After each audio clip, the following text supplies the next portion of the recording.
Hey everyone, welcome back to the channel. Today I want to follow up a little bit about why it's so important to manifest more happiness into your life before you try to manifest other things. And how it's so important when we try to manifest something into our lives to focus on why we want it and not how it's going to happen or when it's going to happen.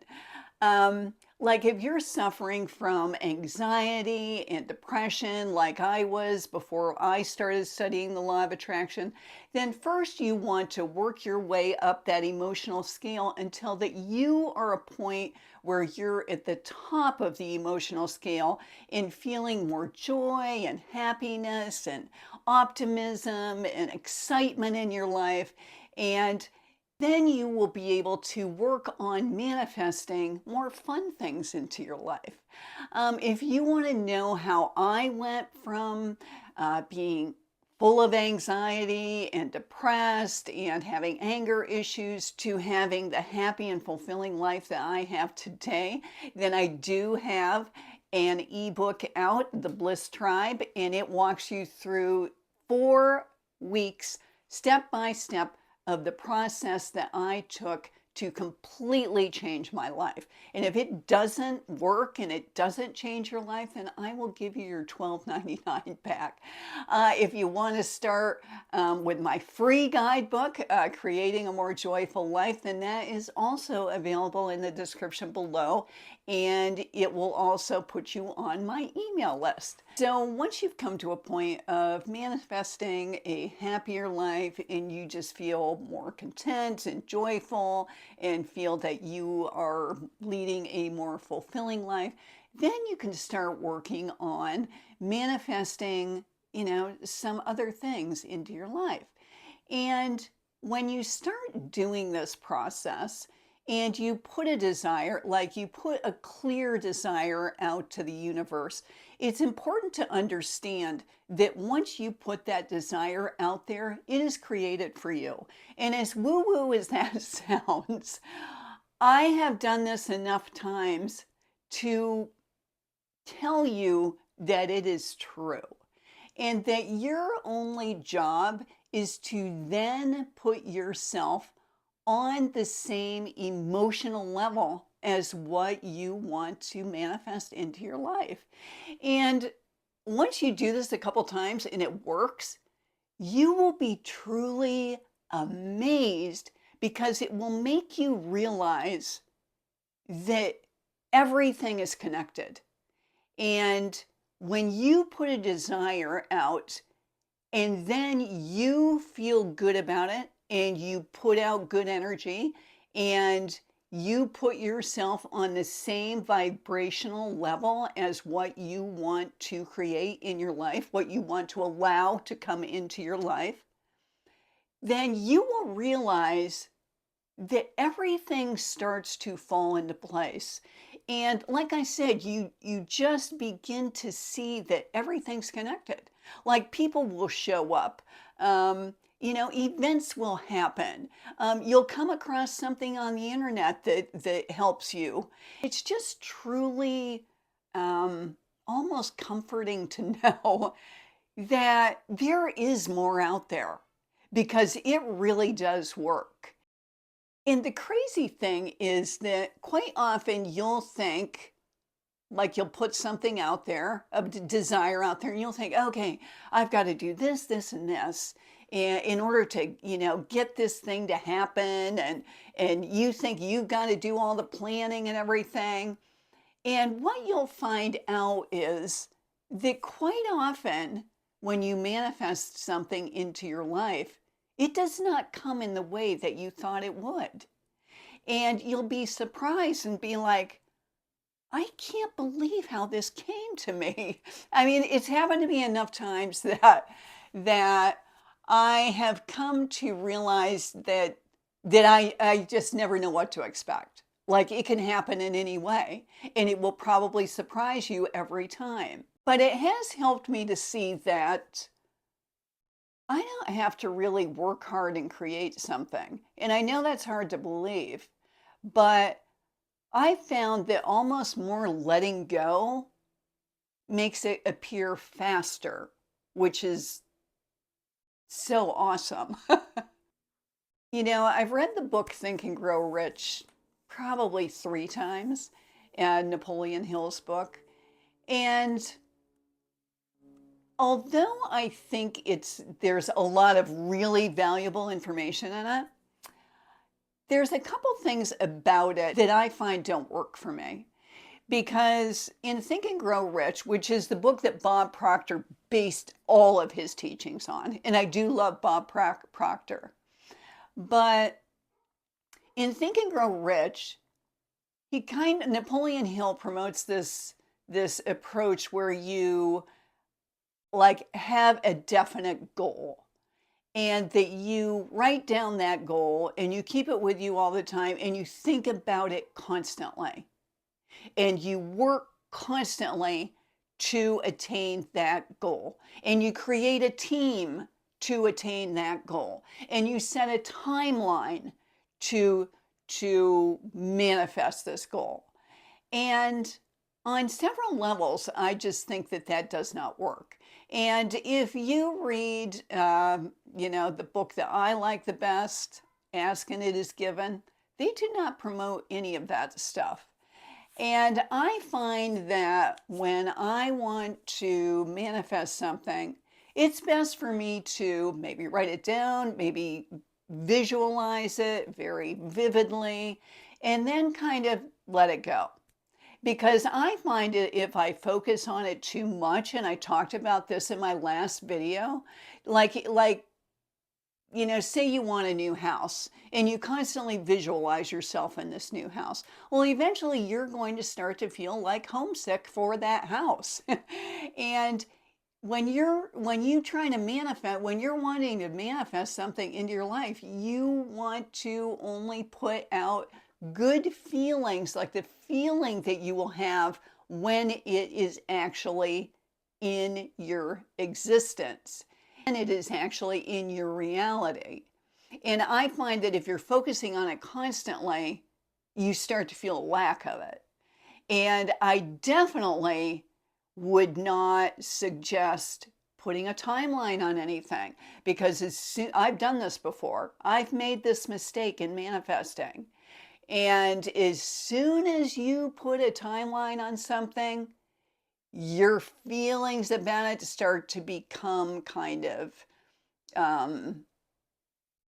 stressed, for lack of it. Like, oh, that date's approaching, and I feel like I'm not any closer to my goal, and the timeline is running out, and it just puts all this pressure on, and you can't be on the same emotional vibrational level as what you want to attract when you're feeling all of this pressure that the timeline is running out. So I definitely don't suggest doing that. Like I said, I've done it before and it's just messed me up every single time.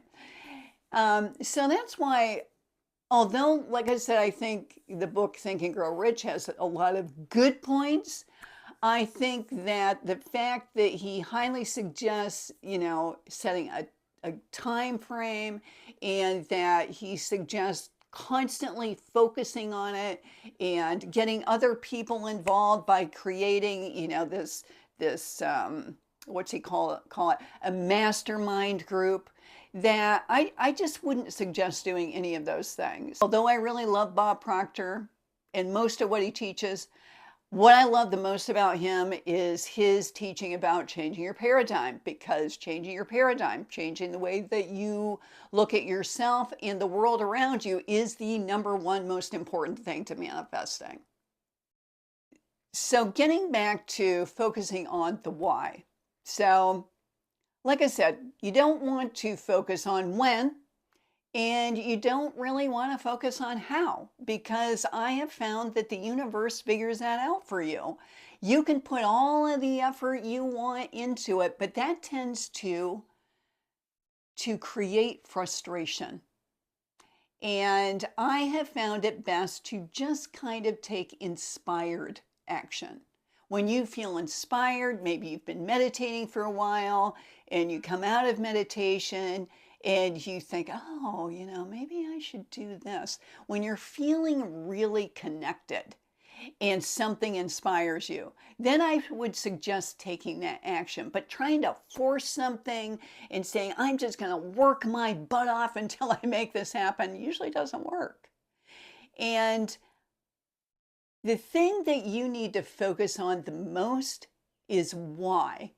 Because when you focus on why, the universe is hearing that. They are feeling that message from you because it's coming in the form of feeling. And when you think about why you want something and how it's going to make you feel, then you are putting, and like I said in my last video, you can say all the affirmations that you want.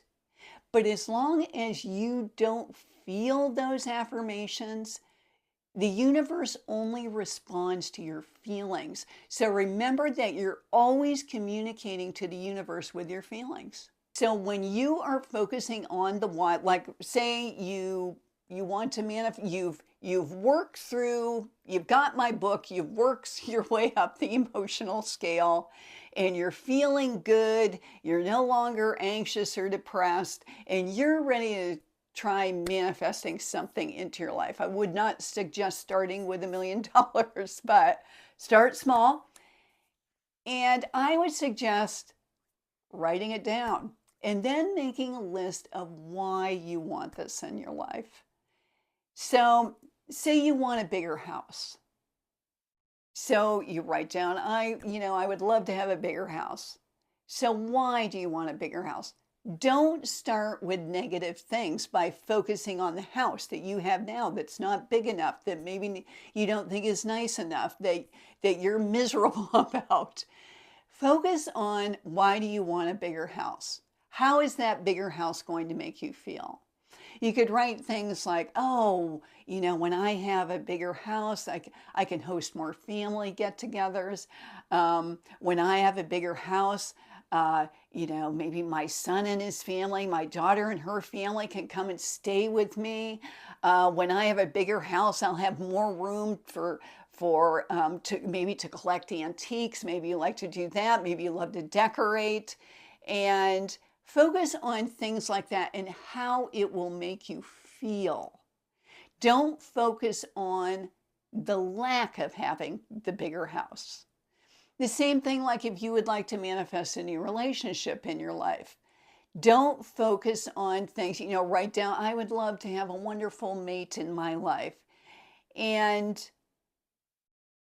don't focus on things like, I would like to have a wonderful soulmate in my life because I feel so lonely now, or I feel afraid alone. Think of things like how you are going to feel when you are with that person.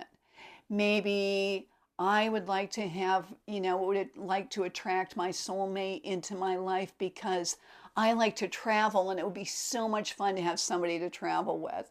Or I just think I have the most wonderful life and I want to share it with somebody.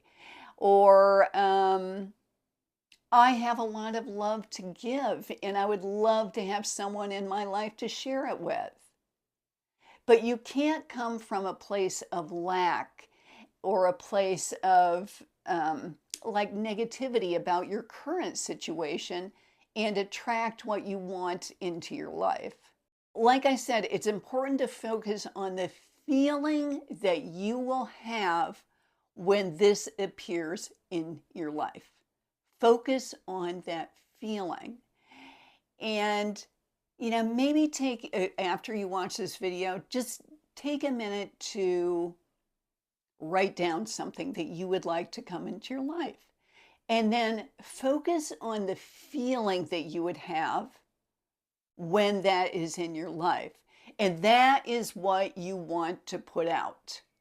And like I said, I just don't really believe in visualizing it every day, because then I think gradually, while you're waiting for it to manifest, this can turn things into a negative feelings that you're putting out. instead of positive, because you start to miss it in your life and you start to put a timeline on, when is this going to come into my life and why isn't it here yet?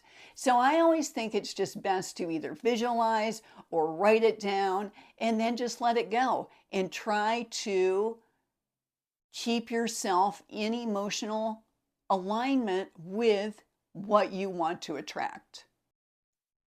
And remember that the why is like the soul behind, your desire, the why of it. And focus on that. And like I said, not from a place of lack, but from a place of feeling what you want to manifest will bring into your life. So let go of the urge to try and create it yourself, because the universe is way better at that. And let go of the urge to set a timeline on it. And just put out good feeling and focus on staying in alignment and staying on that same emotional wavelength. That's what you want to attract, and it will come. I've done it many times, so I know it can happen. But if you are suffering from anxiety and depression, or you just want to get yourself moved up the emotional scale to a point of being able to manifest, then I highly suggest that you try my book, The Bliss Tribe. Like I said, if it doesn't work, I'll give you your money back. Or start with my free guidebook, Creating a Joyful Life. So I hope this video was helpful, and I will see you in my next one. Bye-bye.